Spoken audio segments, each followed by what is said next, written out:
Hello hello नमस्ते welcome to back फेरि पनि स्वागत छ यहाँहरूलाई शेर्पा ब्लगमा। यतिखेर आज चाहिँ फेरि पनि म धेरै समय पछाडि आज स्वयम्भू घुम्नको लागि आउँदैछौँ र जाँदैछौँ। यो चाहिँ टक्क स्वयम्भूदेखि छिरिसकेपछिको बाटो हो है।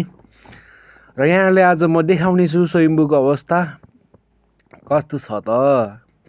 आज चाहिँ विशेष गरी स्वयम्भूमा चाहिँ होइन गाइज यहाँ चाहिँ भनौँ न लड्का लड्कीहरूकै लिएर आउने ठाउँ भन्छन्, तर आफ्नो त छैन क्यारे।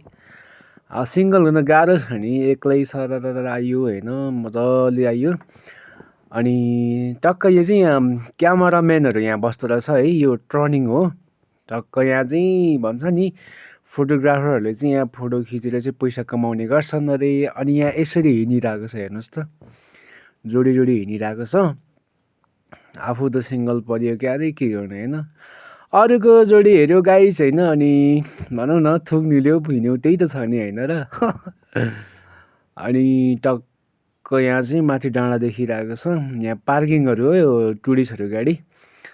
अनि मेरो बाइक पार्किङ चाहिँ अब यहाँदेखि मास्तिर हुन्छ होला, टक्क यहाँदेखि चाहिँ माथि इन्ट्री हुने गेट हो है। अनि यता चाहिँ टक्क ल पार्किङ गर्नको लागि चाहिँ यता छिराउनु पर्ने रहेछ। टक्क छिरायो होइन, पार्किङको चाहिँ यहाँनिर रहेछ। यहाँ चाहिँ मेरो एउटा सामान छ, त्यो सामानलाई यहाँ छोडिदिन्छु।